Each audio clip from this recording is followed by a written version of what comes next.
마태복음 12장 30절에서 37절입니다. 나와 함께 아니하는 자는 나를 반대하는 자요, 나와 함께 모으지 아니하는 자는 해치는 자니라. 그러므로 내가 너희에게 이르노니 사람에 대한 모든 죄와 모독은 사하심을 얻되 성령을 모독하는 것은 사하심을 얻지 못하겠고, 또 누구든지 말로 인자를 거역하면 사하심을 얻되 누구든지 말로 성령을 거역하면 이 세상과 오는 세상에서도 사하심을 얻지 못하리라. 나무도 좋고 열매도 좋다 하든지 나무도 좋지 않고 열매도 좋지 않다 하든지 하라. 그 열매로 나무를 아느니라. 독사의 자식들아, 너희는 악하니 어떻게 선한 말을 할 수 있느냐? 이는 마음에 가득한 것을 입으로 말함이라. 선한 사람은 그 쌓은 선에서 선한 것을 내고 악한 사람은 그 쌓은 악에서 악한 것을 내느니라. 내가 너희에게 이르노니 사람이 무슨 무익한 말을 하든지 심판날에 이에 대하여 신문을 받으리니 내 말로 의롭다함을 받고 내 말로 정죄함을 받으리라. 아멘. 할렐루야. 이사야 선지자가 성전에서 하나님을 만나는 경험을 합니다.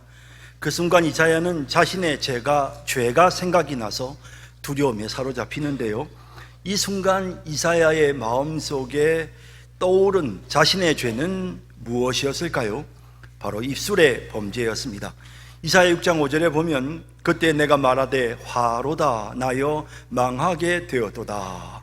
나는 입술이 부정한 사람이요, 나는 입술이 부정한 백성 중에 거주하면서 만군의 여호와이신 왕을 배웠음이로다 하였더라 라고 표현하고 있습니다.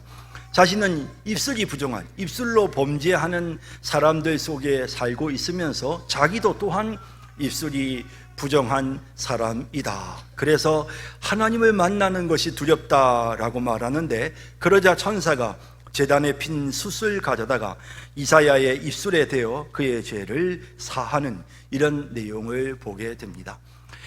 이사야가 제일 먼저 자신의 입술의 범죄를 떠올렸던 것처럼 우리가 가장 쉽게 짓는 죄가 바로 우리 입술의 범죄가 아닌가라는 생각을 해봅니다. 정말 입술의 범죄는 모든 시대 모든 사람들이 범하는 가장 보편적인 범죄라 할 수 있습니다. 과거뿐만 아니라 오늘날도 마찬가지입니다. 그래서 법은 굉장히 이 입술로 범죄하는 것에 대해서도 엄격하게 처벌하는 것을 보게 됩니다. 말을 어떻게 하느냐에 따라서 무거운 법적 책임을 지는 모습을 우리는 자주 보게 되는데요, 특히 요즘은 우리가 한 말이 녹화가 되고 또 녹음이 되기 때문에 과거보다 많은 사람들이 자신이 한 말 때문에 법적인 책임을 지고 처벌을 받는 경우가 많은 것 같습니다. 대부분의 국가들이 비슷하지만 대한민국 형법에서도 다른 사람에 대한 허위 사실을 말하는 것뿐 아니라 다른 사람이 부끄럽게 생각하는 개인에 대한 정보를 함부로 말하면 모두 명예훼손죄로 처벌을 받게 됩니다. 사람을 앞에 두고 공개된 장소에서 경멸하거나 비하하는 발언을 하면 모욕죄로 처벌을 받습니다. 이성에 대해 성적 수치심을 느낄 수 있는 말을 하게 되면 성희롱으로 처벌을 받습니다. 상대가 공포심을 느낄 수 있는 말을 하면 협박죄, 또 이를 통해 경제적 이익을 얻으면 공갈죄로 처벌을 받게 됩니다. 거짓말로 속여 경제적 이익을 얻으면 사기죄로 처벌받고, 실제적인 폭행이 아니라도 상대에게 정신적 피해를 주는 말을 해서 신체적 고통을 느끼게 하는 상황에 이르게 한다든지, 상대방의 판단을 흐리게 하는 말을 계속해서 반복하는 가스라이팅이라고 하죠 라든지, 물건을 던지거나 부수면서 욕을 하면 직접적인 신체 접촉이 없어도 모두 폭행죄로 처벌을 받게 되는 것입니다. 특히 정치인들은 선거에서 더 많은 표를 얻기 위해 과장된 표현을 쓰는 경우들이 있게 되는데, 그럴 경우에도 공직선거법 위반으로 처벌을 받는 경우들을 보게 됩니다. 어떤 상황에서 어떤 목적으로 그 말을 했느냐에 따라 처벌의 수위도 달라지는데요, 대통령 탄핵에 대한 헌법재판소의 심판도, 또 엊그제 대통령 후보에 대한 공직선거법 위반에 대한 대법원의 판결도 모두 그들이 어떤 말을 했느냐, 그들이 그 말을 했느냐 안 했느냐, 어떤 상황에서 그 말을 무슨 목적으로 했느냐에 따라서 결국에는 최종적인 재판을 받고 처벌을 받는 이런 모습을 볼 수 있었습니다. 그런데 이 세상에서만 말에 대한 심판이 있는 것이 아니라 우리가 한 모든 말에 대해서 마지막 심판 날에 정말 이 땅의 법보다 더 무서운 영원한 형벌이 뒤따르는 하늘의 법으로 우리가 마지막 심판을 받게 된다는 사실을 오늘 주님이 말씀하고 있습니다. 본문 36절 37절에 보면 예수님은 내가 너희에게 이르노니 사람이 무슨 말을 하든지 심판날에 이에 대하여 신문을 받으리니 내 말로 의롭다함을 받고 내 말로 정죄함을 받으리라. 이런 재판이, 이런 심판이 있다 라고 분명히 말씀하고 있는 것입니다. 신문을 받는다, 헬라어로는 아포디도미인데 뜻은 되돌려 준다, 갚는다 라는 뜻입니다. 이 말은 우리가 하나님의 심판대 앞에 섰을 때 우리가 무슨 말을 했던지 그 말한 것에 대해 그냥 넘어가지 않고 반드시 그 말한 것을 되돌려 준다, 그 값을 지불케 한다, 결산한다 라는 뜻인 것입니다. 세상 법정에 나가서 검사의 신문을 당하고 판사로부터 판결을 받는 것도 두려운 일이지만 하나님의 심판대 앞에서 주님의 심판을 받는 일은 정말로 두려운 일인 것입니다. 그래서 이렇게 로마서 14장은 우리에게 경고하고 있습니다. 내가 어찌하여 내 형제를 두려워하느냐? 어찌하여 내 형제를 업신여기느냐? 우리가 다 하나님의 심판대 앞에 서리라. 기록되었으되 주께서 이르시되 내가 살았노니 모든 무릎이 내게 꿇을 것이요 모든 혀가 하나님께 자백하리라 하였느니라. 이러므로 우리 각 사람이 자기 일을 하나님께 짓고 하리라. 함부로 말하지 말라는 것입니다. 마지막 심판 때가 되면 반드시 우리가 한 말에 대해 하나님 앞에 자백해야 되고 하나님께 짓고 할 것이다 라고 말씀하고 있는 것입니다. 예수님도 이 심판을 통해서 형제들을 함부로 욕한 자들은 지옥에 던져지는 심판을 받을 것이라고 말씀하셨습니다. 마태복음 5장 22절에 나는 너희에게 이르노니 형제에게 노하는 자마다 심판을 받게 되고 형제에 대하여 라가라 하는 자는, 이 라가라는 말은 이렇게 머리가 텅 빈 바보 이런 뜻입니다. 그렇게 말하는 자는 공의에 잡혀가게 되고 미련한 놈이라 하는 자는 지옥불에 들어가게 될 것이라고 우리 주님께서 엄중하게 경고하셨습니다. 그래서 베드로는 베드로전서 3장에서 이렇게 사람들에게 말합니다. 악으로 악을 갚지 말고 욕을 욕으로 갚지 말고 도리어 복을 빌라. 그렇게 해야, 왜 이렇게 해야 되느냐? 이를 위하여 너희가 부르심을 받았으니 이는 복을 이어받게 하려 하십니다. 너희가 계속해서 복을 이어받는 삶을 살려면 절대로 입술로 범죄해서는 안 된다는 것입니다. 또 10절에 그러므로 생명을 사랑하고 그 좋은 날 보기를 원하는 자는 혀를 금하여 악한 말을 그치며 그 입술로 거짓을 말하지 말고 라고 말씀하고 있는 것입니다. 혀를 금해야 된다. 너희가 정말 너희들의 생명을 사랑하느냐? 그리고 너희가 살아가는 날 계속해서 너희들에게 좋은 날이 있기를 원하느냐? 그러면 혀를 금해라. 악한 말을 그치라. 너희 입술로 거짓을 말하지 말라 라고 그렇게 경고하고 있는 것입니다. 여러분, 우리는 하나님께서 우리가 한 모든 말을 기억하신다는 사실을 잊지 말아야 합니다. 시편 139편 4절에 여호와여 내 혀의 말을 알지 못하는 것이 하나도 없으시니이다. 하나님이 다 알고 계십니다. 내가 한 말, 무심코 내뱉은 말, 나는 아니라고 우겨도 내가 한 말을 하나님은 다 알고 계신다 라고 말씀하고 있습니다. 얼마나 두렵습니까?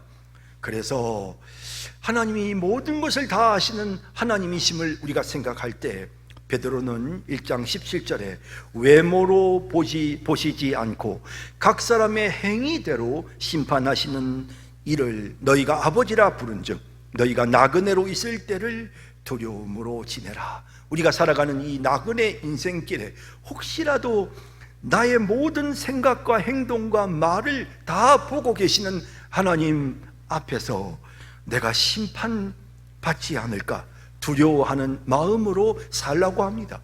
우리의 입술에 말이, 허탄한 말이, 잘못된 말이 나올까? 하나님의 심판을 받게 될까? 하나님 앞에 책망을 받게 될까? 두려워하는 마음으로 살아라 라고 말하고 있는 것입니다. 그렇다면 이제 마지막 심판날에 우리가 한 말에 대해 책망받지 않기 위해서 어차피 우리는 심판대 앞에서 우리가 한 말에 대해 하나님 앞에 다 자백해야 됩니다. 그렇게 우리가 마지막 날 하나님의 심판대 앞에서 책망받지 않기 위해서 우리가 어떻게 노력해야 할지를 생각해 보겠습니다. 첫째는 먼저 마음에 선을 쌓아야 합니다.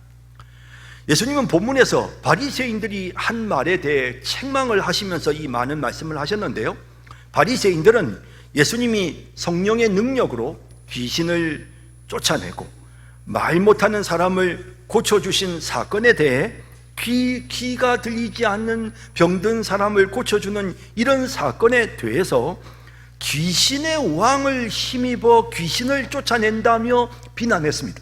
바리새인들이 거룩하신 하나님의 아들을, 이 땅에 우리를 구원하기 위해 오신 그리스도를 향해서 귀신을 힘입어서 귀신을 쫓아낸다며 비난하는 말을 했던 것입니다.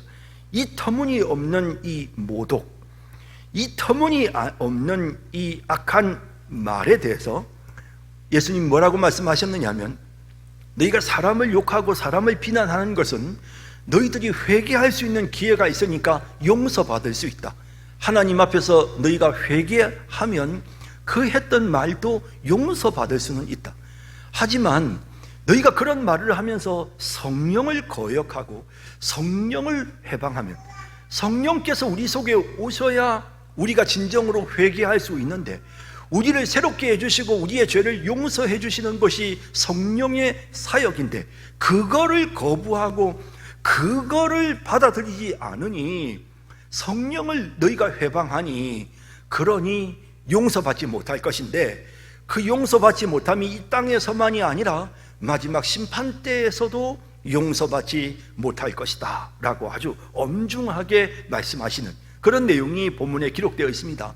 그러면서 예수님은 바리새인들이 왜 이 용서받지 못할 이런 악한 말을 하게 되었는가, 그 이유는 그들의 내면이 악으로 가득하기 때문이라고 하셨습니다. 본문 33절에 나무도 좋고 열매도 좋다 하든지, 나무도 좋지 않고 열매도 좋지 않다 하든지 하라. 그 열매로 나무를 아느니라. 이 사람들이 굉장히 거룩한 것처럼 외식하며 자기 자신을 꾸몄지만 그들의 모습 속에서 나타나는 삶의 태도와 열매를 통해서 그들이 어떤 존재인지가 드러난 것입니다. 그러면서 너희는 독사의 자식이라, 34절에 보면 독사의 자식들아. 이 독사의 자식이란 말이 무슨 말입니까? 뱀의 지배를 받고 있는 자들이라는 건, 사탄의 지배를 받고 있는 자들이라는 겁니다. 그리고 또 특히 독사라고 표현했습니다.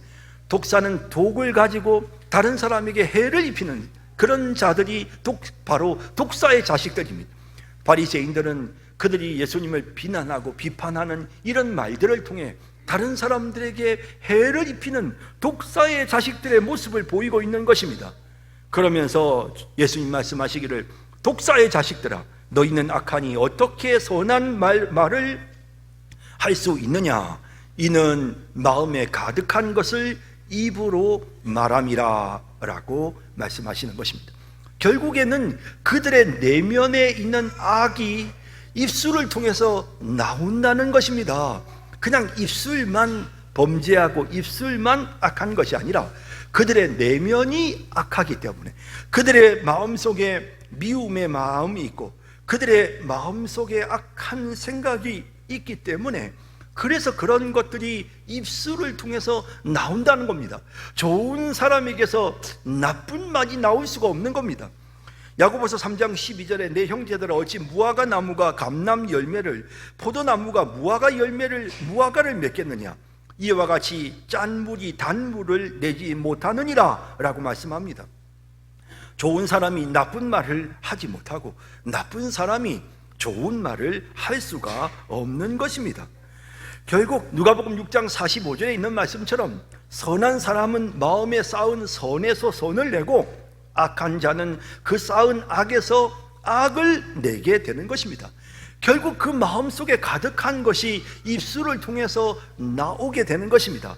결국 그 사람의 입술의 말을 들어보면 그 사람의 내면이 어떤지 그 상태를 알 수 있다는 것입니다.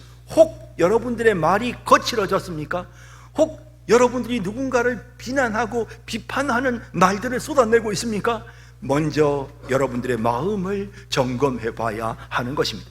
이사야 32장에도 악한 자는 그 그릇이 악하여 악한 계획을 세워 거짓말로 가련한 자를 멸하며 가난한 자가 말을 바르게 할지라도 그리함이거니와 존귀한 자는 존귀한 일을 계획하나니 그는 항상 존귀한 일에 서리라 라고 말씀하고 있는 것입니다. 악한 자이기 때문에 악한 말을 하는 것입니다. 존귀한 자이기 때문에 존귀한 말을 하게 된다는 것입니다. 결국 그 사람의 됨됨이가 그의 입술을 통해 나타나는 것입니다. 그의 인격이 그의 말을 통해 사람들에게 표현되어지는 것입니다. 여러분, 우리는 항상 좋은 생각을 마음에 품어야 합니다. 좋은 마음을 마음에 가져야 합니다. 그래서 우리의 생각이 하나님 앞에 온전해져야 우리의 입술 또한 온전해질 수가 있습니다. 시편 기자는 시편 19편에서 이렇게 하나님 앞에 기도했습니다. 나의 반석이시여 나의 구속자이신 여호와여, 내 입의 말과 마음의 묵상이 주님 앞에 연락되기를 원하나이다. 내 입술의 말뿐만 아니라 내 마음의 생각도 주님 앞에 연락되기를 원합니다. 정말 주님이 기쁘게 받으실 수 있는 그런 생각을 하기 원합니다. 내 입술에서부터 나오는 말도 주님이 기쁘게 받으실 수 있는 말이 나오기를 원합니다 라고 이렇게 하나님 앞에 기도하고 있는 것입니다. 하나님, 내 생각부터 고쳐주세요. 내 생각이 하나님을 기쁘시게 하는 생각 되게 해주시고, 그리고 내 입술의 말도 따라서 함께 하나님을 기쁘시게 하는 말이 되게 해주세요 라고 기도하는 이런 모습을 보게 되는 것입니다. 우리의 마음을 다스려야 합니다. 우리의 마음을 지켜야 합니다. 우리의 마음속에 좋은 생각이 들어와야 합니다. 우리의 생각이, 우리의 마음에 사랑이 가득하고 온유함이 있어야 우리의 말이, 언어가 달라지게 되는 것입니다. 하나님의 말씀을 가까이 하십시다. 우리의 마음을 항상 점검하며 우리의 마음을 살피십시다. 그래서 좋은 마음, 선한 마음을 품음으로써 우리 입술로부터 항상 좋은 말이 나오는 그런 삶을 살아가는 우리 모든 성도님들이 다 되시기를 진심으로 바랍니다.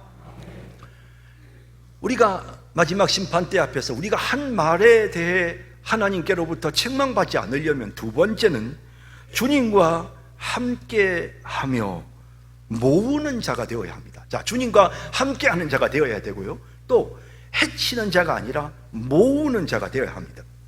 예수님은 바리새인들이 하나님께 용서받지 못할 이런 그 말의 범죄를 저지른 이유가 뭐냐 하면 예수님과 함께하지 않았기 때문이라고 말씀하고 있습니다.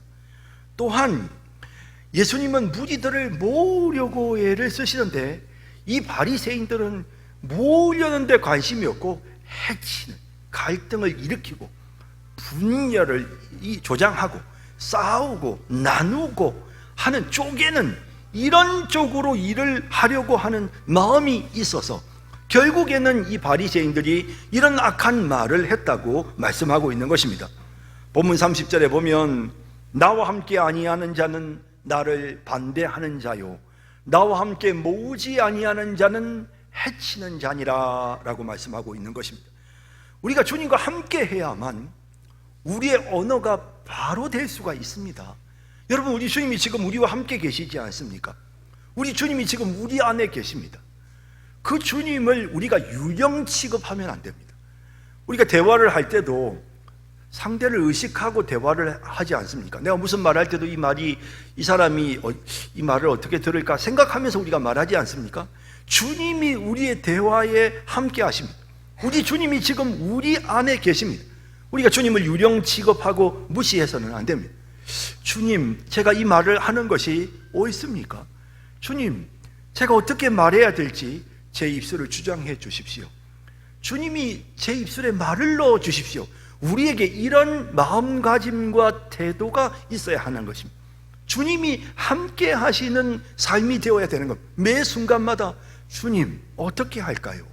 우리가 그런 마음가짐으로 살아야 말의 실수가 없어지는 것입니다. 이사야 50장 4절에 보면 이사야는 주 여호와께서 학자들의 혀를 내게 주사 나로 곤고한 자를 말로 어떻게 도와줄 줄을 알게 하신다 라고 이렇게 표현하고 있습니다. 하나님께서 학자의 혀를 주셔서 다른 사람들을 지혜롭게 잘 도울 수 있도록 하신다는 것입니다. 하나님이 우리의 혀 끝에 말씀을 주시는, 다른 사람들에게 도움을 줄 수 있는 말을 하게끔 하나님께서 우리의 입술에 말씀을 넣어 주신다는 것입니다. 여러분, 우리 주님은 얼마나 정말 그 말씀이 참, 우리 주님의 말씀은 우리가 더 말할 것도 없지만 우리 주님이 사람을 도울 수 있는 지혜로운 말씀을 하시잖아요. 요한복음 8장에 보면 간음하다가 현장에서 잡혀온 여인을 율법대로 돌로 칠까요? 라고 묻는 내용이 나옵니다. 율법대로 돌로 쳐버릴까요? 죽일까요? 예수님을 공경에 빠뜨리기 위해서 묻지 않습니까? 그때 예수님이 그냥 이 상황에서, 이 난처한 상황을 벗어나기 위한 그냥 그런 어떤 임기응변의 그냥 말씀으로만 끝낸 게 아니라 이 말씀은 진짜 만고불변의 진리지 않습니까? 요한복음 8장 7절에 너희 중에 죄 없는 자가 먼저 돌로 치라.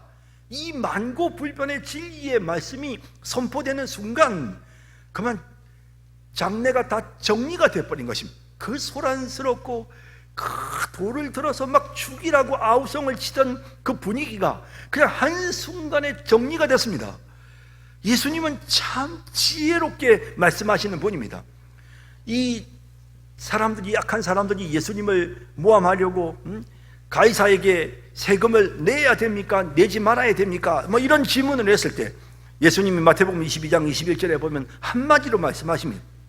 가이사의 것은 가이사에게, 하나님의 것은 하나님께 바치라. 예수님의 이 한마디 말씀으로 조용해졌습니다. 악한 자들이 다 떠나갔습니다. 그리고 이건 그냥 그 상황을 무마하고 해결하기 위한 지혜로운 말씀일 뿐만 아니라 이 말씀은 만고불변의 진리가 돼서 오늘날까지 그대로 지금 이어져 오는 것입니다.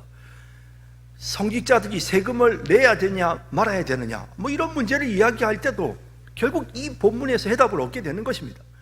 자, 여러분, 이렇게 예수님의 한마디는 시대가 바뀌어도 변함이 없는 진리의 말씀이었고 모든 문제를 해결하는 능력의 말씀이었습니다.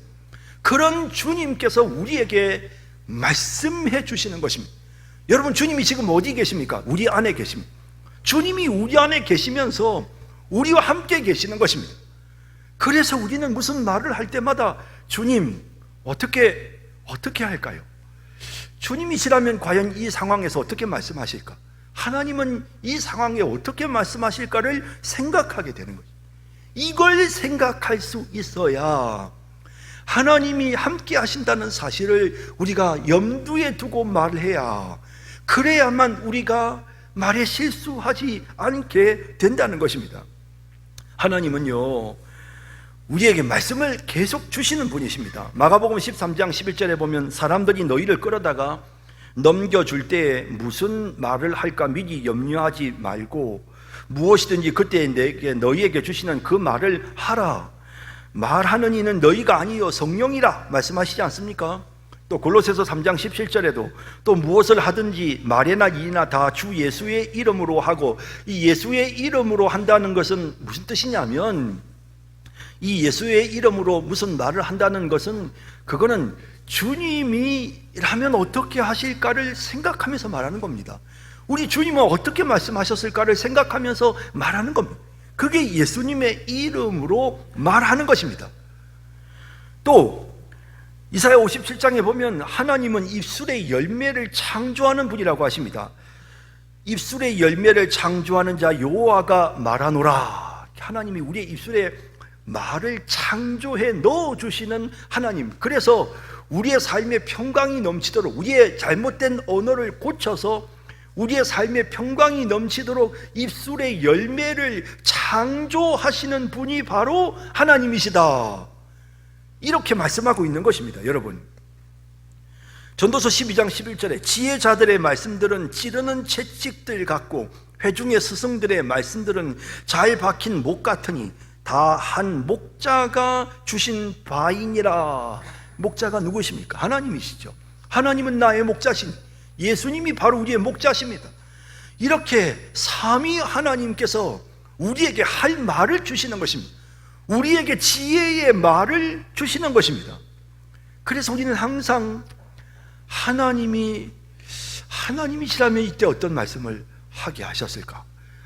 하나님이라면 이때 이 상황에서 뭘 말씀하실까를 생각하면서 말해야 되는데, 그렇게 할 때 하나님께 영광이 돌아가는 겁니다. 베드로전서 4장 11절에 만일 누가 말하려면 하나님의 말씀을 하는 것 같이 하고, 이게 무슨 말입니까? 이 말씀의 뜻이 뭡니까? 이게 바로 하나님의 말씀을 하는 것까지, 하나님이 어떻게 말씀하실까를 생각하면서 말하는 겁니다. 그렇게 하면 어떻게 됩니까? 이어지는 부분에 보면 범사의 예수 그리스도를 말미암아 하나님이 영광을 받으시게 하려 함이니 라고 말씀하고 있는 것입니다. 하나님이 영광을 받으시게 되는 것입니다. 우리가 그런 자세와 마음가짐으로 말하면 하나님이 영광을 받으시는 것입니다. 또한 예수님은 이 땅에 오실 때 흩어진 자들을 모으기 위해서 오셨습니다. 요한복음 11장 52절에 보면 흩어진 하나님의 자녀를 모아 하나가 되게 하기 위하여 죽으실 것을 이라는 표현이 나옵니다. 예수님은 흩어진 하나님의 자녀를 하나로 모으기 위해서 이 땅에 오셔서 죽어주셨습니다. 세상 사람들은 해치는 말을 합니다. 갈등을 일으키고 나누어지고 분쟁하고 싸우게 합니다. 하지만 하나님은, 우리 주님은 어떻습니까? 모으는 일을 하기 위해 이 땅에 오셨다고 말씀하십니다. 이렇게 모으시는 우리 주님의 그 마음을 생각하면서 우리도 서로 모아야 돼요. 대화를 하다 보면 자꾸 이렇게 서로 분열이 되고 갈등이 생기지 않습니까? 그거를 서로 이해를 시키는, 이걸 우리가 화평케 하는 자라고 합니다. 우리 주님은 화평을 위해 이 땅에 오셨습니다. 원수된 것을 그리스도의 십자가의 보혈로 소멸하시고 하나가 되게 하시기 위해 우리 주님이 이 땅에 오셨습니다. 하나 되게 하시는, 모으시는 우리 주님의 뜻을 생각하면서 우리는 대화를 할 때 사람들이 흩어지고 분열되지 않고 하나로 모을 수 있는 말들을 해야 되고, 우리 주님이 뭐라고 말씀하실까, 하나님이 뭐라고 말씀하실까를 생각하면서 말해야 되는 것입니다. 그러다 보니 이렇게 말을 하려고 하면 자연스럽게 한 가지 나타나는 일반적인 현상이 있는데, 말수가 줄어드는 것입니다. 말이 많은 사람이 실수가 많은 법입니다. 잠언 15장 28절에 의인의 마음은 대답할 말을 깊이 생각하여도 악인의 입은 악을 쏟느니라. 왜 의인들이 대답할 말을 깊이 생각합니까? 저 사람에게 어떻게 하면 복수할까? 어떻게 하면 꼬투리에 잡히지 아니요. 하나님은 어떻게 말하기를 원하실까? 우리 주님이라면 어떻게 하셨을까? 주님, 제게 지혜를 주십시오. 어떻게 말해야 되는지 내 입술에 말씀을 주십시오. 이런 마음가짐을 가지기 때문에 말이 줄어드는 겁니다. 잠언 10장 19절에 말이 많으면 허물을 면하기 어려우나 그 입술을 제어하는 자는 지혜가 있느니라. 심지어는 잠언 17장 28절에 보면 차라리 아무 말도 하지 않으면 사람들이 그를 지혜롭게 여긴다고 합니다. 미련한 자라도 잠잠하면 지혜로운 자로 여겨지고 그의 입술을 닫으면 슬기로운 자로 여겨지느니라고까지 말씀하시면서 막 말을 급히 하려 하지 말고 생각하라고 우리에게 말씀하시는 것입니다. 느헤미야가 페르시아 왕 아닥사스다 앞에서 대화를 나누고 있습니다. 페르시아 왕 아닥사스다가 느헤미야에게 질문합니다. 자, 보시죠. 느헤미야 2장 4절에 보면 왕이 내게 이르시되 그러면 내가 무엇을 원하느냐 하시기로 내가 곧 하늘의 하나님께 묵도하고 왕에게 아뢰되 라고 말씀하고 있습니다. 내가 하늘의 하나님께 묵도하고 왕에게 아뢰다 라고 말씀하고 있습니다. 묵도하고 왕에게 아뢰다. 이 묵도가 무엇입니까? 헬라 원어, 히브리 원어를 보면 하나님께 기도하는, 하나님 저에게 기회가 찾아왔습니다. 하나님 내 입술에 말씀을 주세요. 하나님 제가 어떻게 말해야 합니까? 하나님 지혜를 주세요. 제 입술을 주장해 주세요. 그렇게 기도하면서 말을 하게 되었다는 것입니다. 여러분, 성경의 곳곳에서 복음의 문이 열리도록, 전도의 문이 열리도록 기도하는 내용을 발견하게 됩니다. 시편 142편에 다윗이 이렇게 기도합니다. 여호와여 내 입에 파수꾼을 세우시고 내 입술의 문을 지키소서. 해야 할 말은 하게 하시고 말하지 말아야 될 때는 침묵할 수 있도록 내 입술을 지켜주세요 라고 간절하게 기도하는 그런 모습을, 다윗의 모습을 보게 되는 것입니다. 사랑하는 성도 여러분, 항상 무슨 말을 하든지 하나님은 어떻게 말씀하실까? 주님이시라면 이 자리에서 어떻게 말씀하실까? 항상 생각하면서 그렇게 지혜롭게 말하는 우리 성도님들 모두가 되시기를 간절히 주님의 이름으로 소망합니다. 마지막 세 번째로, 우리가 심판날에 우리가 한 말로 주님 앞에 책망받지 않으려면 함부로 비판하지 말아야 합니다. 바리새인들은 예수님이 귀신을 힘입어 귀신을 쫓아냈다고 비판하는 말을 했습니다. 귀신에게 사로잡혀 듣지도 말하지도 못하면서 살아온 연약한 사람을 예수님께서 구해 주시고 치료해 주셨는데, 바리새인들은 그 예수님을 높이기는커녕 모두 다 귀신이 한 일이라고 단정지었습니다. 이들이 이렇게 비판한 이유를 우리가 읽은 본문 그 바로 앞에 보면 12장 14절에 이렇게 설명합니다. 바리새인들이 나가서 어떻게 하여 예수를 죽일까 의논하거늘. 그들은 예수님을 죽이고 싶을 만큼이나 미워하고 있었습니다. 그러니 예수님이 아무리 선한 일 좋은 일을 한다 한들 그게 어찌 좋게 보였겠습니까? 여러분, 우리 사람의 판단이라는 건요 참 정확하지 않습니다. 결국 우리의 마음에 어떤 생각을 품느냐에 따라 우리가 판단하는 게 결정이 되는데요. 그래서 바울은 고린도전서 4장 3절에 너희에게나 다른 사람에게나 판단받는 것이 내게는 매우 작은 일이다. 나도 나를 판단하지 아니하노니 라고 하면서 우리를 판단하실 분은 주님밖에는 없다고 분명하게 말합니다. 사람은 공정하게 판단할 능력이 사실 없습니다. 자기와 친한 사람에게는 좀 좋게, 자기와 사이가 나쁜 사람에게는 나쁘게 판단하기가 쉽지 않습니까? 여러분, 참 우리의 마음은요 이 정확하지가 않아요. 객관적이지를 않습니다. 엊그제 제가 우리 교육자들하고 점심 식사를 하고 스타렉스를 타고 이제 교회로 돌아오는 길에 비산 내거리에서 이제 좌회전 신호를 기다리면서 길 건너 다이소 앞에서 전도하는 사람들을 보게 되었습니다. 그래서 이제 전도하는 사람들, 저기 사람들이 저렇게 열심히 전도를 하네 라고 했더니 어떤 목사님은 그게 신천지가, 저 사람들 신천지입니다 라고 이야기를 했어요. 그렇게 이야기를 하고 딱 보니 아닌 게 아니라 뭔가 좀 인간들이 좀 뭔가 좀 교활해 보이고 좀 뭔가 좀 나쁜 사람처럼 그렇게 보이고 뭔가 좀 사람을 기만하는 것 같은 그런 모습이 느껴지더라고요. 근데 또 다른 목사님이 갑자기 있다가 아닙니다, 저 사람들은 그냥 다른 교회에서 오신 사람들인데 지금 전도하는 겁니다 라고 말을 하니까 그 말을 듣고 보니 정말 착해 보이는 거예요. 다시 보니까 진짜 착해 보이고 괜찮아 보이는 겁니다. 사람들이 참 성실하고 열심히 얼굴 표정도 다 밝아 보이고. 근데 또 누구는 신천지다 아니다 막 하니까 막 혼란스러워 가지고 막 제가 헷갈리니까 박재영 목사님이 목사님 제가 물어볼게요 하면서 막 창문을 열고 막 큰 소리로 길 건너에 있는 사람한테 신천지냐고 물어보려고 해서 내가 됐다고 제발 참으라고 그렇게 안정을 취하게 했는데요.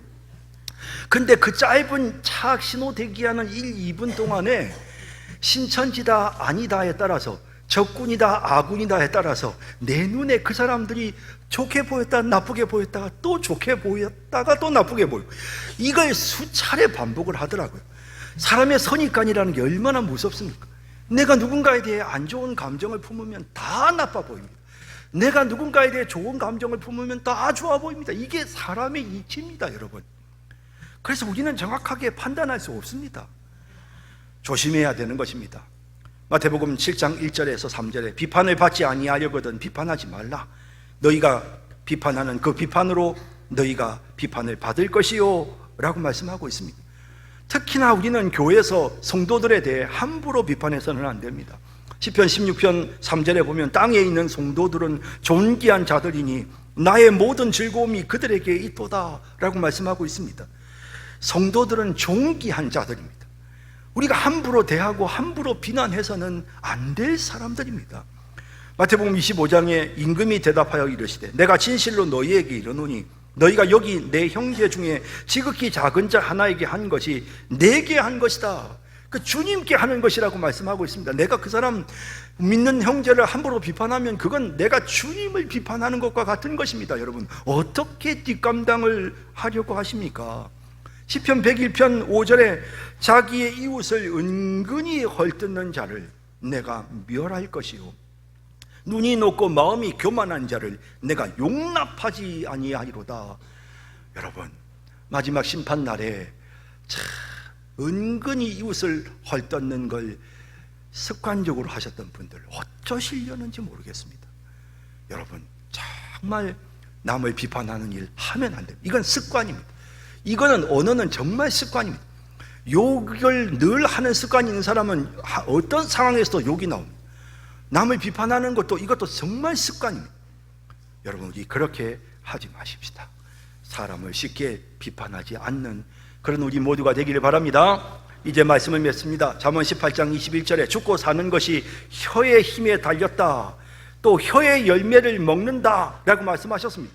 잠언 12장 14절에 사람은 입의 열매로 말미암아 복록에 족하다. 이 말은 선한 말을 한 사람은 복이 넘친다는 것입니다. 계속해서 복이 찾아온다는 것입니다. 잠언 13장 2절에 사람은 입의 열매로 인하여 복록을 누리지만 마음이 괴사한 사람, 다른 사람을 속이고 비판하는 이런 말들을 하는 사람은 결국에는 다른 이웃으로부터 강포를 당하게 될 것이라고 말씀하고 있는 것입니다. 우리의 인생의 행복이 우리의 입술에 달려 있습니다. 여러분 선하고 좋은 말을 해야 우리 인생이 선하고 좋고 행복하고 아름다운 인생이 될 수 있는 것입니다. 입술로 범죄하지 않는 그런 우리 성도님들 모두가 다 되시기를 주님의 이름으로 축원합니다. 사랑의 주님, 오늘 주신 이 말씀을 우리의 마음에 꼭 새기고 말씀을 따라 행하는 저희들이 되게 해 주옵소서.